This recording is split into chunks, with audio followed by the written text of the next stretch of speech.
Welcome back, folks, to the WP-Tonic Roundtable show. We record this at 8:30 Pacific Standard Time. We normally push it to our Facebook page. Unfortunately, this week we're having some technical troubles. Somebody's trying to get into somebody's office. But it should be a good round table. We've got some great stories and we've got a great panel. And let's start with Uncle Spencer. Uncle Spencer, would you like to introduce yourself to the listeners and viewers? Sure. Spencer Forman from WPLaunchify.com. You want to increase your volume, actually. Oh, sorry. Yeah, right. Let's try. Is this the mic? Yep, but you need to increase the volume. Chris, would you like to introduce yourself to the listeners and viewers? Sure. I'm Chris Badgett from Lifter LMS, which is a WordPress solution for creating, selling, and protecting engaging online courses. And we help the builders who build custom platforms for the expert industry. Right. And we've got a great new panelist, Joe. Joe, would you like to introduce yourself to the listeners and viewers? I am Joe Casabona. I teach site builders how to build websites. I have a podcast called How I Built It. And because my favorite baseball team clinched the AL East last night, I am a very big Yankee fan. Like I told Joe, that means nothing to me, being in English. Got my great friend, John Locke. Would you like to introduce yourself, John? Yeah, my name's John Locke, and I help industrial and manufacturing companies build empires through SEO. And I've got my great co-host of the Thursday show. He has to put up with me, and he's doing a great job, Adrian. Hi, everyone. My name is Adrian. I'm the CEO and founder of Groundhog Marketing Automation and Sales for WordPress. And it's a great product. Go and have a look at it. Right, panel. I think we've got some interesting stories to discuss. Obviously, I think the story of the week is Automattic's Series D. And I'm going to let Spencer start off with it. I think it was dramatic news. I think Matt must be particularly happy this week. What did you reckon about the lead story? If I read correctly, Mark Benioff wrote a check out of his wallet for everything here by himself, which makes a lot of sense. And there was a good comment in there. Somebody asked, does this mean that there's going to be like WordPress.org going to a SaaS? And Matt specifically answers, because this is his blog, which is really nice to hear his answers, although his answers are very diplomatic. Here's my prediction on this. My prediction is that this will have no effect on WordPress.org. However, and Adrian may have more comments on this, be prepared for Salesforce and WordPress to come together as a product 100% for sure in some way, shape, or form, like a Reese's peanut butter cup.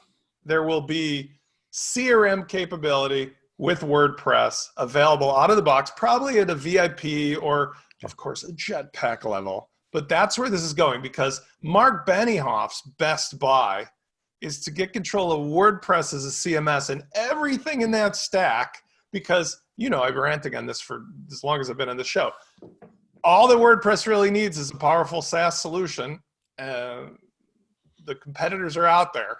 It's a Spartacus type of game right now. I think it's great news because it means that their concentration is going to be building on WordPress.com, actually.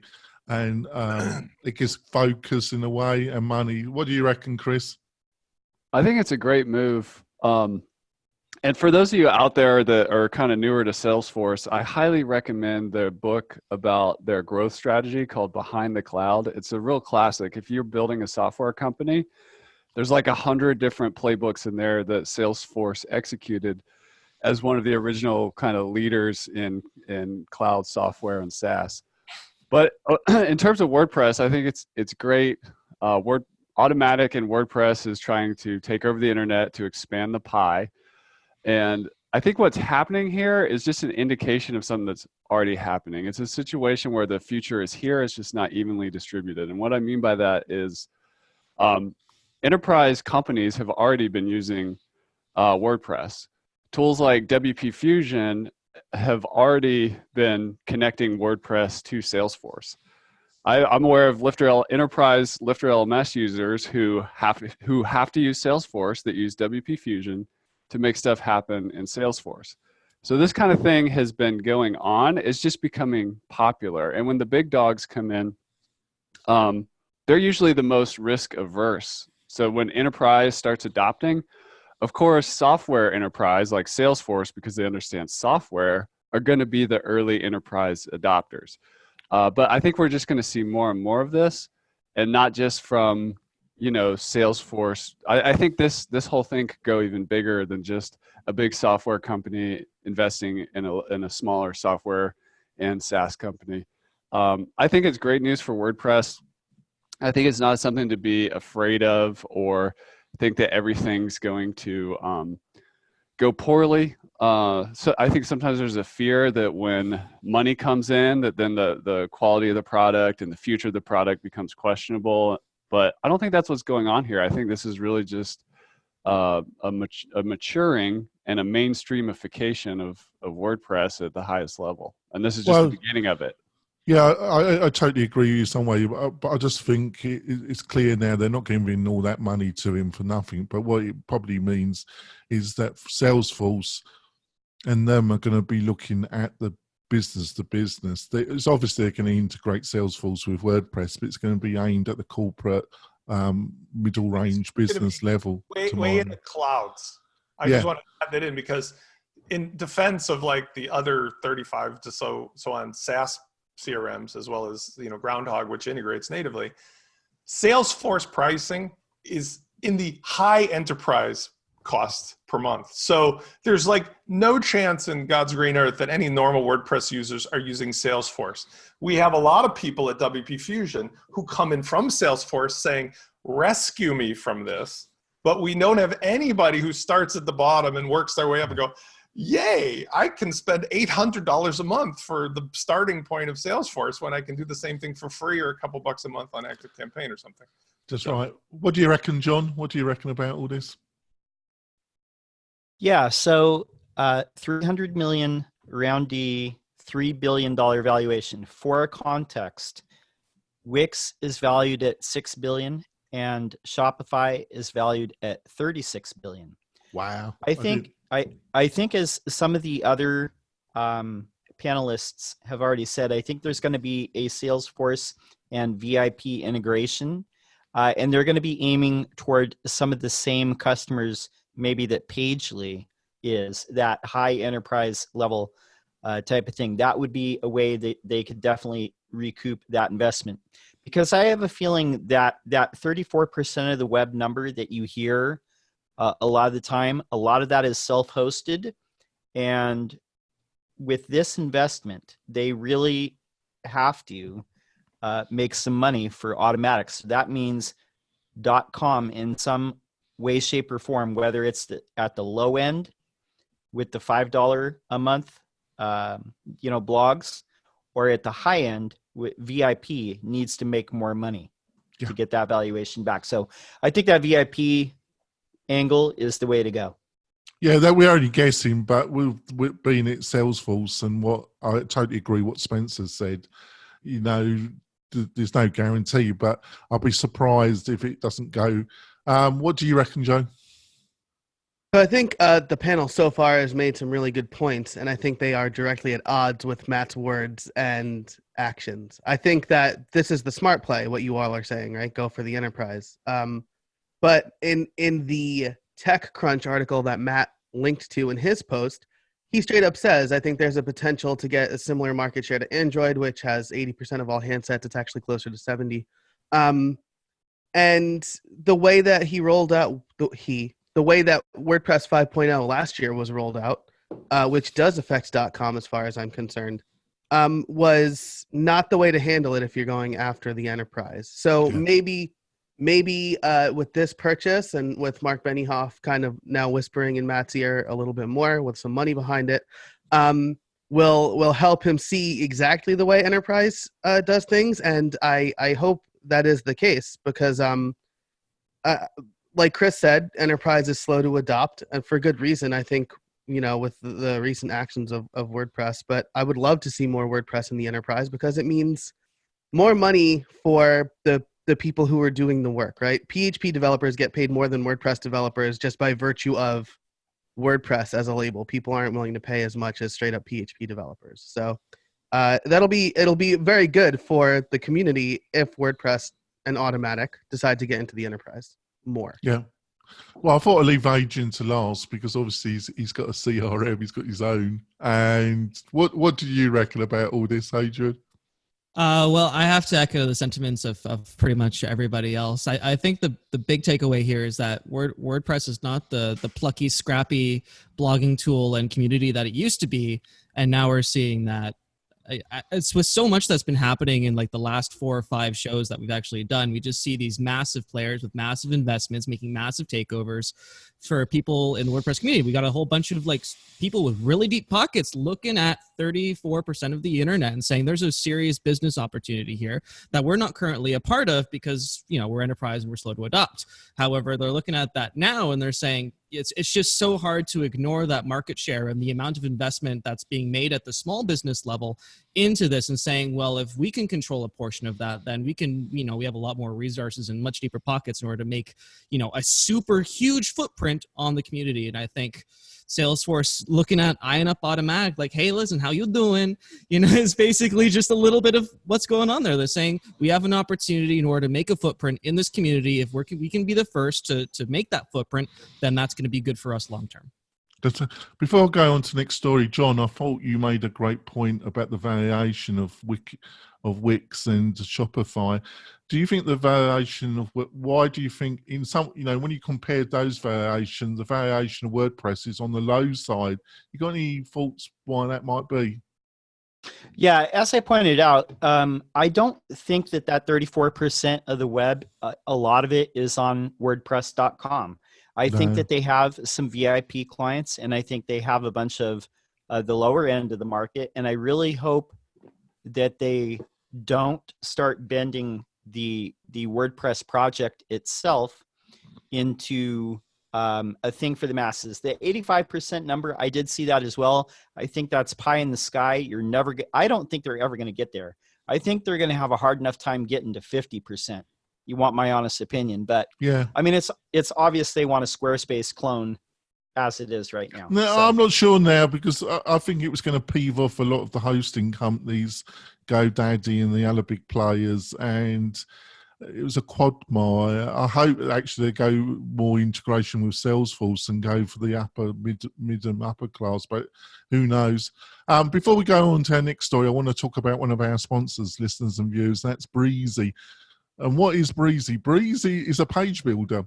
And I had one of the founders on the WP-Tonic for interview. Go and listen to that interview. It was a fantastic one with Adrian's help. And basically Breezy, their technology, I think they've got some of the most interesting technology. And I think the actual page builder, I've been trying it out. I've been quite impressed. It's got a lovely UX design, but they've got some other technologies which they bundle with Breezy, which if you're a developer, consultant, WordPress user, you should go and have a look what they're offering because it's really interesting. So go over to breezy.com, have a look at them and try them out. I think you're going to be impressed. Let's go on to the next story. Internet relies on people working for free. Let's start with Joe. Joe, what did you think of this one? Because you seem to be getting a little bit agitated. So I thought I get to set the tone for this one. So I read through the article, and I think there were a couple of things that stood out to me. One is when Sternberg, the kind of main subject of this article, the guy who invented PHP curl, he asked a company that needed him to fly to a different company to troubleshoot to pay. They refused. I think the article goes on to say, like, this is a huge problem in the open source community. People equate open source with free. We see it here. We see it in Android, where people are less likely to want to pay for apps. People on, like, I paid, I don't know, $70 for OmniFocus across platform. That's my task manager of choice on iOS and Mac. And a couple of years ago, my friend scoffed at paying like $5 for an Android app. So we definitely see that, and that's a massive generalization, but we see it in the WordPress space too, right? People want as much as they could possibly get for free because they equate open source with it. I think that this is like a little bit of a clickbaity headline because the point of the headline was not we need to work for free. It's that we need to be mindful that we all have mouths to feed. So I think that it's an important mindset that needs to change across all open source. And I like the point that he made at the end, that open source doesn't necessarily mean free. And that if people rely on something so heavily, they should invest in it. And we saw that hosting companies invested in WP-CLI a couple years ago. That was really incredible to see. It's such an important tool that they wanted to keep it around. And I want to see more of that in across all open source, but especially the WordPress space, because that's where I hang out the most. So what do you reckon, John? What do you reckon about this article? So, yeah, I mean, too much. We are undervalued, and especially in the WordPress community, as Joe pointed out, and as many people in the WordPress community have pointed out, is completely undervalued. People look at it as drag and drop BS. And, you know, fact of the matter is, you know, there's a image that went around yesterday. It's not just the open source community, also like agencies. There's a image that went around yesterday with Gary Vaynerchuk holding up a sign that says, it's got like 3 check boxes. And one was, work at a job you hate for $100K a year. And then another checkbox, living your life for somebody else. And then the third one, checked, working for free for someone you want to be like, with the implication that, you know, you're going to go work for free for him and get all the secrets or whatever. But, you know, exploitation is everywhere. Programmers, open source, you know, a 5 for the future, somebody needs to pay for that. You know, we have families to feed too. We got bills to pay. We got mortgages to pay. We got kids to take care of. And, you know, it's like the great philosopher once said, fuck you, pay me. So... What do you reckon, Chris? I think it's a really important thing, and I'm going to take a slightly different angle here, which is that web developers and programmers especially would benefit from spending a little bit of time getting into some kind of introductory business, entrepreneurship, marketing concepts. Entrepreneurship is about value creation. And once you kind of understand how that works, and what an entrepreneur does is they pull value down that previously did not exist before, and they start amplifying that. And when you really get a deep understanding of what value is, how it's created, and how it grows, you start valuing your time more. You start valuing your contribution more. And there's some psychology and mental health things that are also really important that I see in the web development community around self-worth, self-esteem, imposter syndrome, and boundaries that all feed into this problem of giving away too much for free, of not valuing your work enough, of not, who am I to charge for this or whatever. And what happens is people start getting better at what they do, but they're not capturing the value, and they're not putting boundaries around their time. And the next thing you know, they're in a really unhealthy relationship with somebody asking them to work for free. That's like a really weird dynamic. So really, at the end of the day, in the open source community, especially in WordPress, it's about contribution. And I used to think that, like, oh, I'm not a developer, I can't contribute to the core. But then I realized, well, what about like the 20,000 people that I've taught how to use WordPress through YouTube and online courses? And then we started a software product, and we intentionally put the most valuable part, the core Lifter LMS plugin, for free on the repository, because that is our contribution to this WordPress community that makes our business happen on the back end. So, but it scales. Like somebody was mentioning in the beginning, hosting companies will contribute like a full-time salary to somebody to work on the core, work on the WordPress project. So it just kind of scales up. As you become more successful and as you extract more value out of the WordPress or open source ecosystem, the kind of unspoken rule or philosophy or credo, if you will, is to give as much back as you possibly can. And when people and companies do that, that works out. And to tie it into our last article, if there's a $300 million investment coming in, I'm hoping and optimistic, because I'm an eternally optimistic person, that some of that value is going to get funneled back into the free open source community. And that's what it looks like at scale. So you could be just starting out contributing to an open source project or making videos about a software that you love for free that you would do anyways. but it can scale all the way up to what Salesforce is doing right now. It's about those healthy relationships, and it's a healthy give and take. Rightio. Adrian, what did you think? Open source communities are about creating value. One of the things that I learned really, really, really on is that if you want to get what you want, then you have to help enough people in order to, if you help someone else get what they want first, then you can have what you want, right? But you can't just give and give and give and give and give. Eventually you will give out.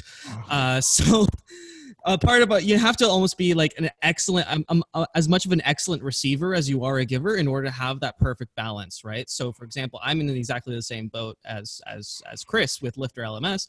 We give the most valuable portion of our product away for free as our contribution to the community in order to help people. And then the reciprocity that we expect from that, it's not like we hope and, you know, we're like, hey, listen, would you mind like going to go buy and support our stuff? No, we expect a certain amount of people who use our free product to end up re-contributing back so that we can in turn provide back. So it's like a level of expectation that we have in exchange for the value that we provide.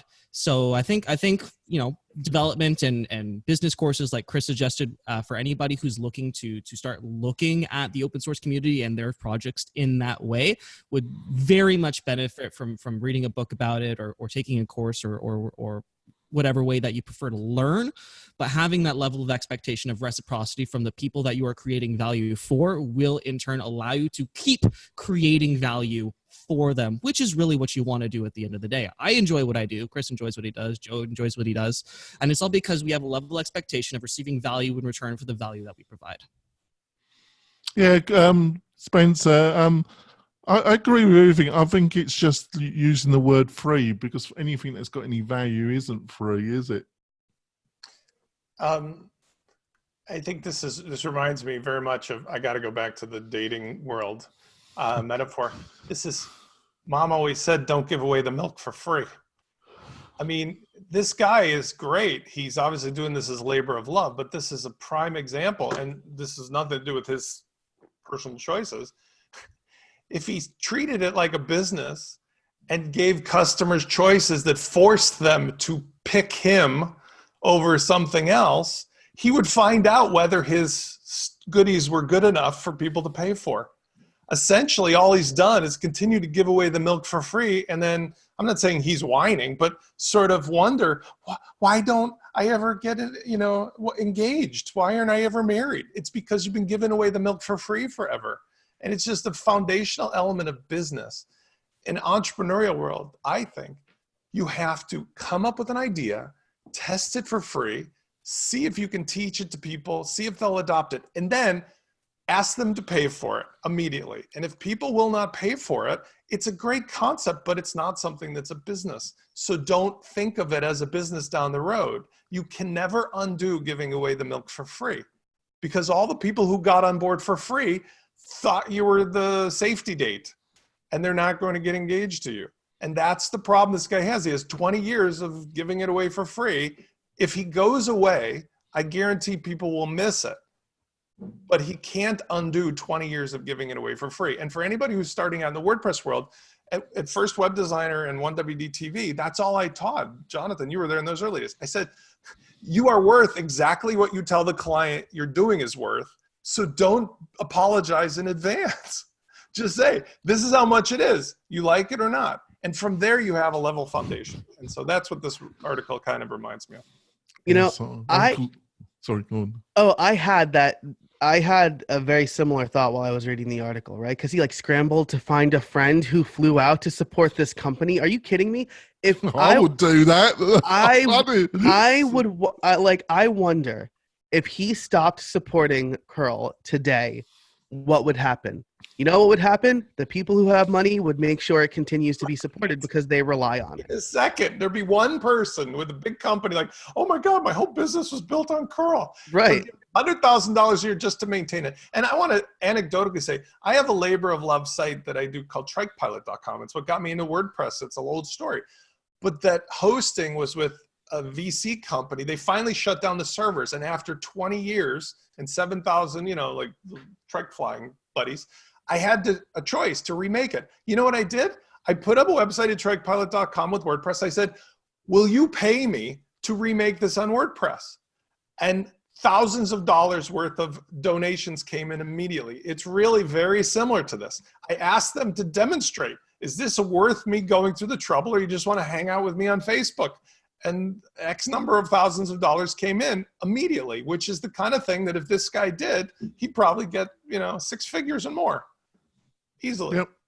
There we are, folks. Listen to Spencer. Don't give your milk away for free. There we go. We're going to go for our break. We'll be back in a few moments. Coming back, I could tell why English little whims. At least I got some smiles for the panel. They were looking a bit serious, actually. I think Uncle Spencer's losing his voice. There we go. I've had laryngitis for 3 months now. I had to go to the doctor. It's all that dating. He's doing talking about WordPress. It's all that dating you're doing on Facebook. On to story 3. Justin Tadlock joins WP Tavern. Adrian, what did you reckon about this one? Congratulations. WP Tavern just lost somebody. Now they got somebody new. It's a wash. It's all good. It's all gravy. Yeah, but Justin's a great soul. What do you reckon, Chris? I've heard Justin Tadlock's name and in Facebook. Apparently I have like 127 mutual friend connections, but I've never actually met the guy. But apparently I'm supposed to. But I'm happy to see the Tavern move on. And just I'm going to try and get him on the show. Actually, hopefully he'll come on. It's good for WordPress to have that news channel that, Automattic supports it. I'm correct, right? Like they pay for that site to happen. No, I think Aubrey Capital. Matt owns it. Supports it. Yeah. Yeah, I Same think it's important diff. that money relationship is transparent and clear. Like I wasn't completely clear on it even just right then, but like so many things of WordPress, it's not that clear, is it? It's a great asset for the WordPress community. It's one of the top news sites for WordPress. So I'm just glad to see it continue. I steal all the stories for the show from it, for God's sake, literally. The article also had a solicitation for guest posts, which I think is great to get more voices inside the Tavern.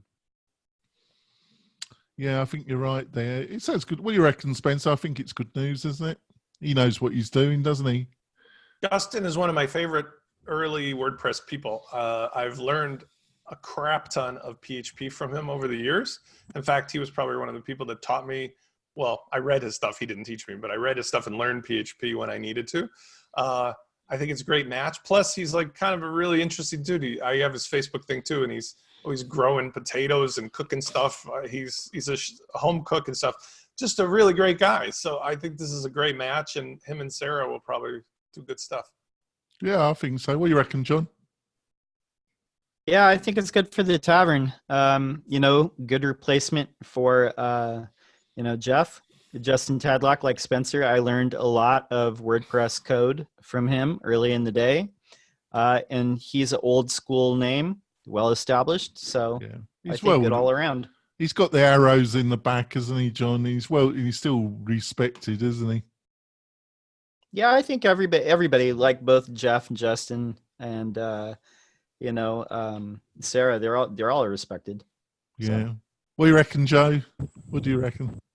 I mean, I don't want to rehash what everybody else has said, so I'm just going to take it in a different direction, and that is that when Justin announced that he was closing down or backburnering Theme Foundry, Brian Krogsgaard talked about how instrumental Justin was in his WordPress and PHP journey.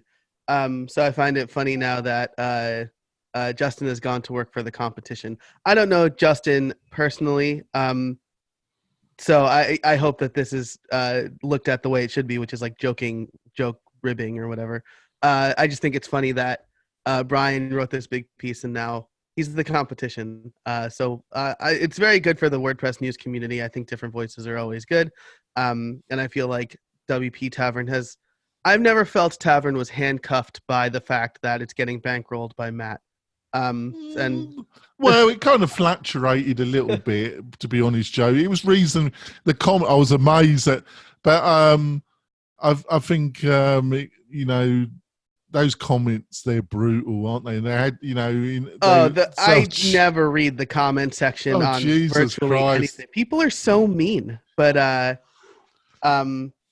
I guess maybe I didn't really start reading the Tavern until It's worse than the Lift LMS Facebook page. Comments are the only reason to read this.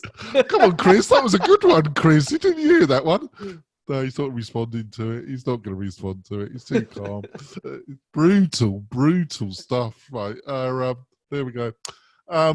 Well, on to the next story. Story 5 and story 6 are kind of linked, really. So I'm going to give both, and then we can have a combined discussion, can't we? Story 5 was Let's Make It Official, introducing WPMU dev hosting, right? From our friends.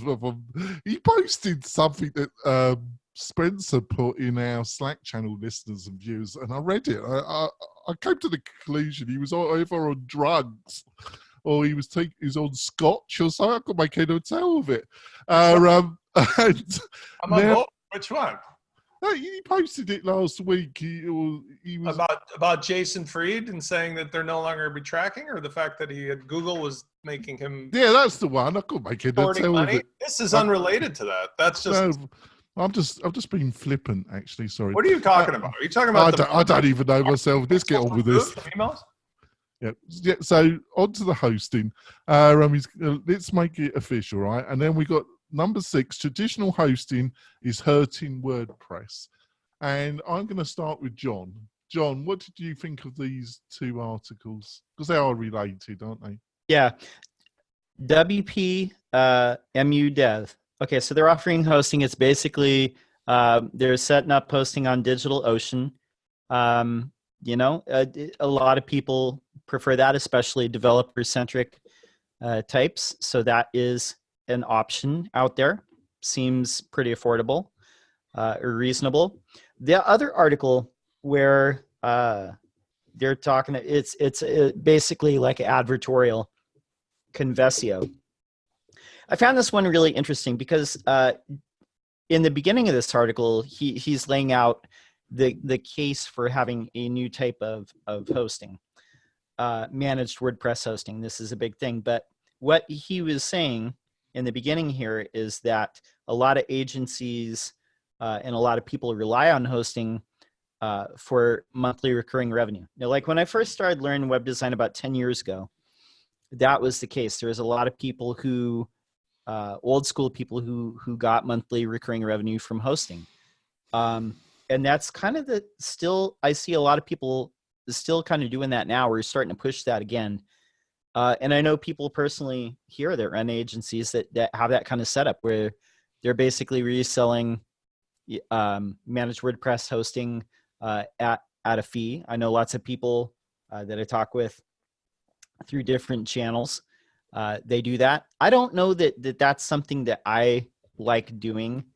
Some people like doing it. I'm not a big fan of it because if your hosting goes down, let's say you're reselling hosting and you've got 100 clients and it goes down, suddenly they're all emailing you at once instead of emailing the hosting company. I get why people do it. I don't know that it's a big value add to upcharge people, $100 for basically the same hosting that they could get on their own, and maybe I'm foolish, but I don't know. So yeah, let's go to Uncle Spence. I'm sure he's got something to say about all this. Yeah. First of all, I'm going to preempt your other thing. The other article is really simple. It's just that email marketing has changed. If we have time to talk about it, I'd love to talk about it. I've missed one, haven't I? You're right. I've missed one. Oh, yeah, number 4. Sorry, yeah. And you're going off about something like you don't understand, but if you want, we can come back to it.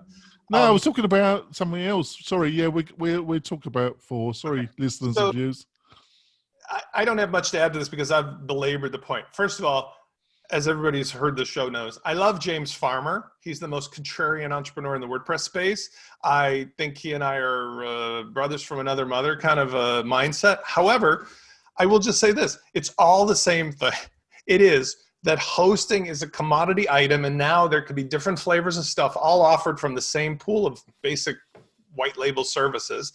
Find something that matches with your audience and start to offer it, because essentially whether it's, you're a software maker offering hosting or you're a hosting person offering software. It's all a stack. And that's all we're coming to is everybody's going to offer to their audience the full stack. Done and done. Well, Delicious Brain, I get their newsletter, and they did because they've got their own product, haven't they? I forgot the name of it, but they did a piece recently about speed of DigitalOcean, Amazon Web Services, and Google Cloud. And one of the problems it was dramatically the Digital Ocean. It's a great service, but it was considerably slower than Amazon Web Services and Google Cloud, noticeably slower. Right. Price, it's like 40% less. Pardon? Price-wise, it's 40% less, so you get what you pay for. Like I always recommend Cloudways, which is referenced in the article. If you go on Cloudways and you price out, you have DigitalOcean, Vultr, AWS, and Google Cloud. Google Cloud and AWS are 40% higher for the same thing, if you can even match it, than Vultr or DigitalOcean. We've found that a sweet spot for a lot of entrepreneurs is Vultr. DigitalOcean is okay, but the idea is just you pay for what you're getting. It may be slower, but you're definitely getting better than HostGator or BlueDaddy. That's true. Yeah, that's true. What do you reckon, Chris?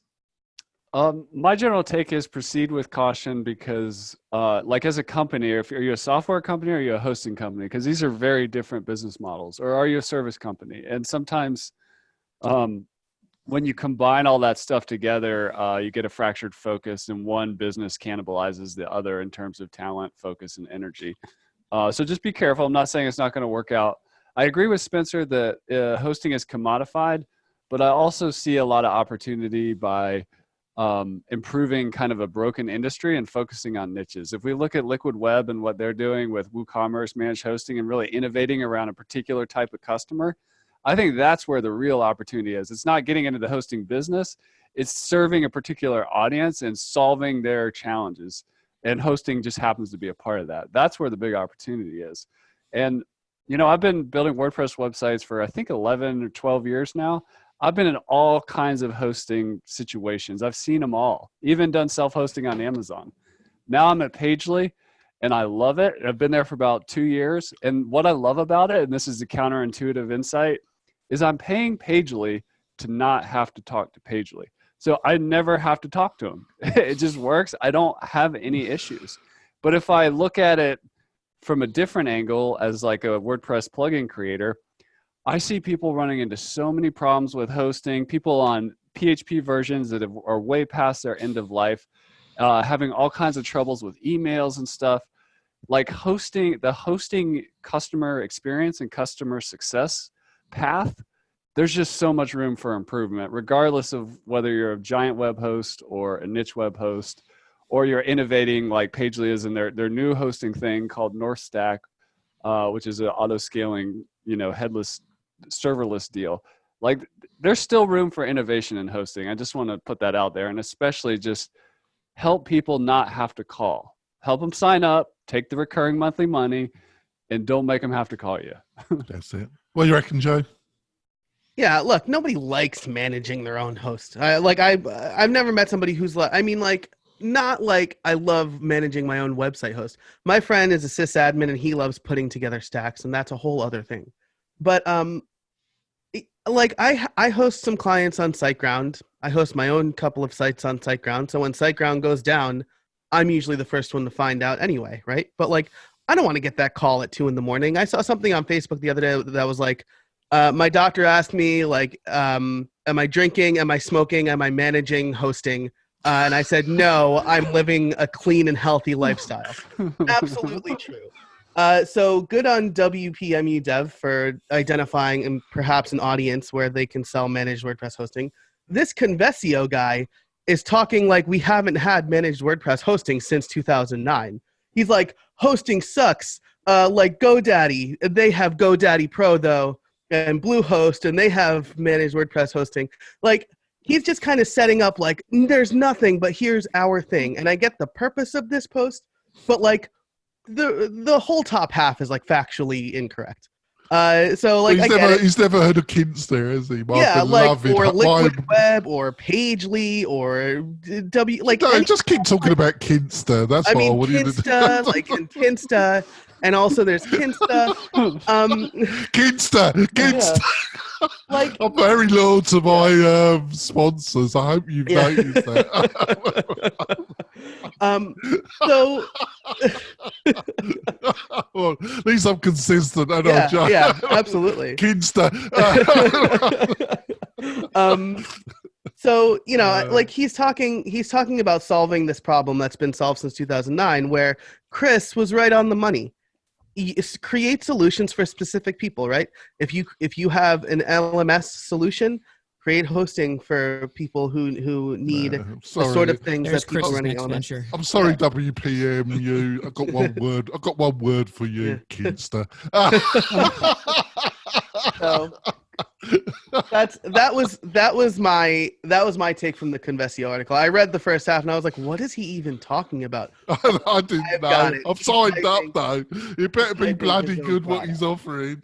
Yeah, That's what I've got to say. Adrian, what did you think? And I hope you're going to mention Kinsta. I moved. I'm not on Kinsta. You should be, shouldn't you? I hope you realise that. Hope you realise that now. People who ask me, I'm like, what host should I get? I'm like, you should just go check out Kinsta. Well, I moved from having like my own. Don't mention what's it who called? you're on. Your own like dedicated server. I'm not, VPC we've got to to just talk about the article or talk about Kinsta, for God's sake. I moved from a VPC, my own stack, and managing it on SiteGround reseller hosting. I did that whole thing, and we had the clients, and I hated all of it. I hated every single second of it. Ended up moving to Linode and went through the whole process again and again, hated it. So, and then I eventually just picked up my site and put it on Clost, which is like Google Cloud's managed WordPress hosting. And I love it, and I've just never been happier because I don't have to worry about anything because it always just works. And there's like I'll give you a slack this episode, but in future, just mention. It's where I am, and I think that, you know, like Chris is saying, the specific hosting for specific niches, like Clost is like very developer focused, and they have a lot of awesome developer tools. I'm a developer. I do a lot of development. So the fact that they have those tools and one-click staging and then development mode that automatically turns off all caching and debug. I think we're going to finish this conversation because we need to get back onto Kinsta, actually. Super good. That's my point. Right. I don't know where I'm going with that. I'm okay. I don't know. But you know, if it was about Kinsta, I'll be okay with it. But there we go. Kinsta's great though. If you're new to the whole WordPress thing, managed, it's awesome. If you're not a developer like me, then go with Kinsta. Yeah, that's more like it. Your message there. Let's go to number 4, which I totally forgot about. I had a total brain fart. I apologise, listeners and viewers. Spencer, as normal, pointed out my failings super quick again. Making the end of pixel trackers in Basecamp emails. And I think this was a story that you found, wasn't it, Spencer? Yeah, this has nothing to do particularly with Basecamp, but Jason Fried and David Hennemeyer Hansen, DHH, basically are very progressive in a lot of things they do. But one of the things they lead the pack on is they don't give an F about what other people do and say because they're here in Chicago.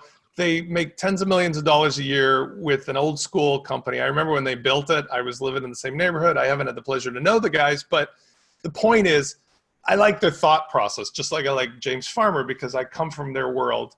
And one of the things that they're doing now, which I think is a reflection of the larger market, and I've talked about it here, is nobody wants traditional email marketing anymore. Like when we do marketing automation strategies for people with WP Fusion, the first thing I say is, I love Jack. I love you, Spencer, but please don't keep getting free adverts on WP Fusion. Talking about Chris Badgett. For God's sake. You know, you're most welcome to come on the show. WP Fusion. The point is, whatever way you do marketing automation, think of it like this. Ask your client, if you were to receive, if you had a headache and you went to a website that had a pain reliever, how do you want the relationship to go? We have the best aspirin in the world. Read about it on our website and watch the video and get the thing. Or give me your email and then I'll send you emails 65 in a row that will describe for you how our aspirin will work for you in the future.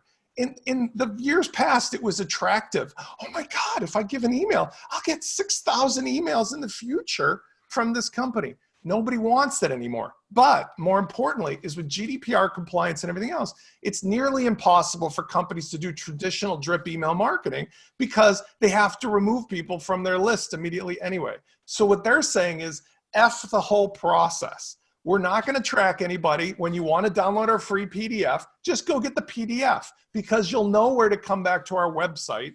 And on the website, we can deal with you in a way that reflects your immediate problem. Just like the person who goes in the pharmacy says, I have a headache, or I have a leg ache, or I need, this or that. That's the way we're doing it in 2019 and beyond with marketing automation. And people need to understand that you can't take some ideas from Ryan Dice or anybody else from 5 years ago and put them in 2019 and think they still work, because the strategies have to change as fast as the tools change. Yeah, I do agree with you. These hardcore marketers, the money's in the list. The money is in the list. I send out a monthly newsletter, and it, people unsubscribe. I try and, it's got some of WP-Tonic stories and some general stories. It's a bit like this show, really.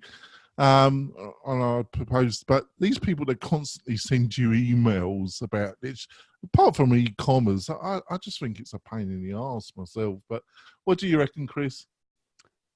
Yeah, I think it's a cart before the horse situation. It's all about right message to the right person at the right time. Yeah. That's really all I have to say about the matter. And I think that Basecamp and the folks there have always been leaders in thinking about more of a conscious web and a conscious web worker. So they have a lot of great ideas. And I like that Slack, when I post to Slack, somebody else can't see if they read it yet, or I read it yet, or whatever. There's just some privacy that's nice to have. It creates a better culture to not feel like Big Brother's always spying on you. And there's times where it's nice to know those facts, but that's all secondary to just picking a target market, serving them well, and knowing how to communicate with them. I want to clarify something just in case there's a mistake, because Chris brings up a very, very key differentiator. There's a difference between self-requested educational emails that teach you about how to use the product better versus marketing emails. I'm referring specifically to marketing emails.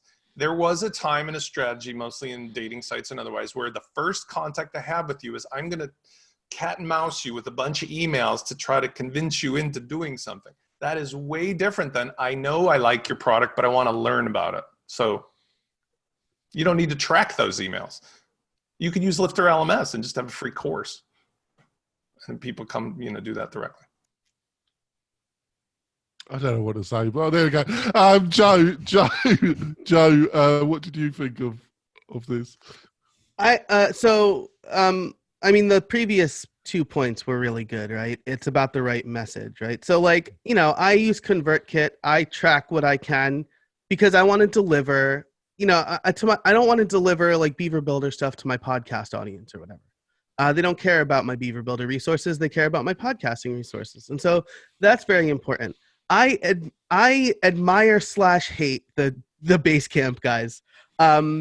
They absolutely practice what they preach, and I deeply, deeply appreciate that. But they also state things so matter-of-factly, like, we're doing it, and therefore you should do it. You've got hundreds of millions of dollars more than I do to be able to do some of the things that you're doing.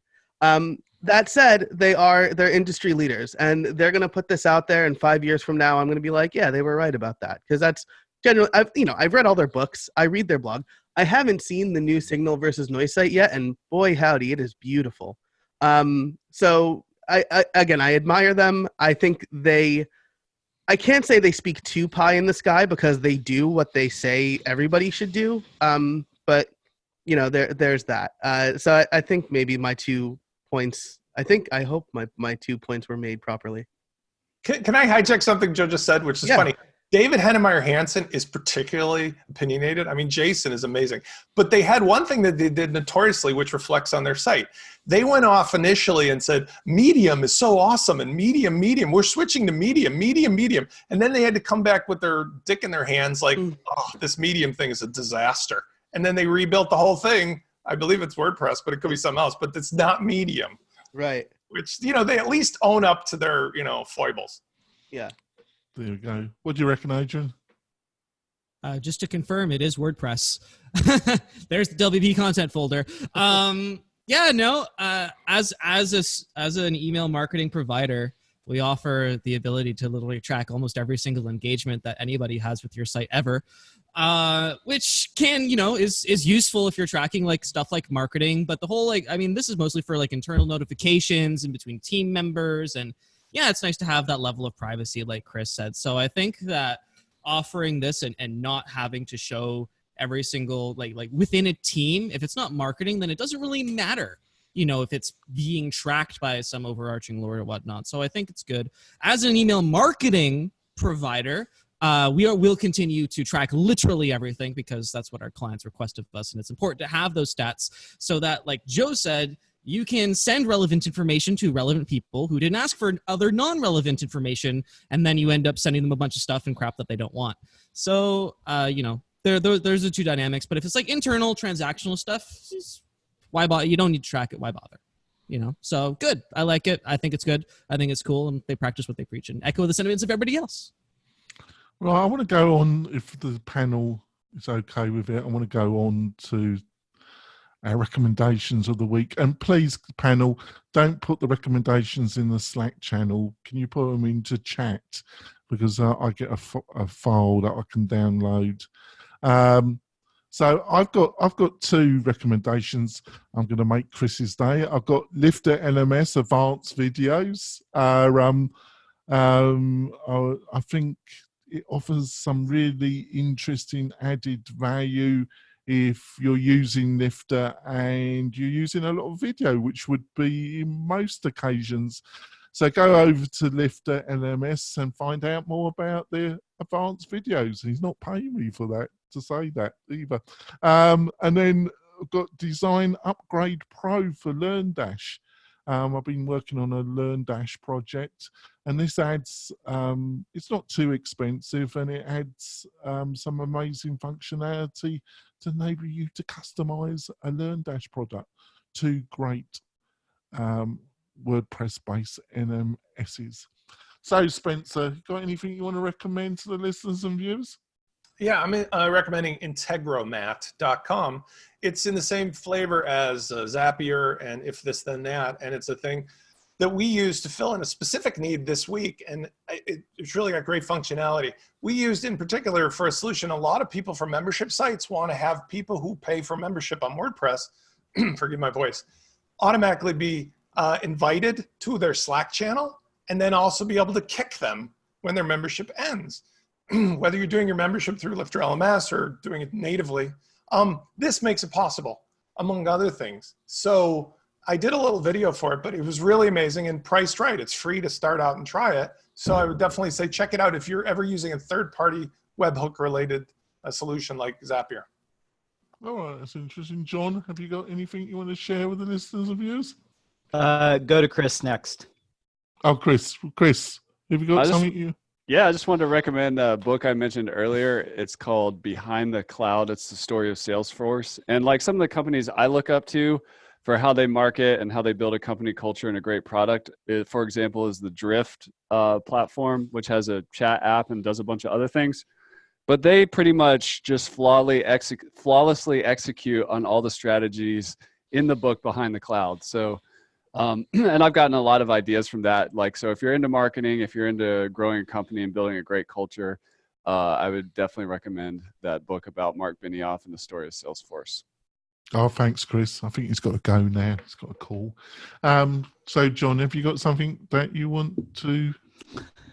Yeah, this is a movie that I got out of the Red Box the other day called Sorry to Bother You. And it's an interesting movie. It's a commentary. That's all I'll say. I won't spoil anything, but definitely go check that out. All right, put the link. Yeah, you have, I think.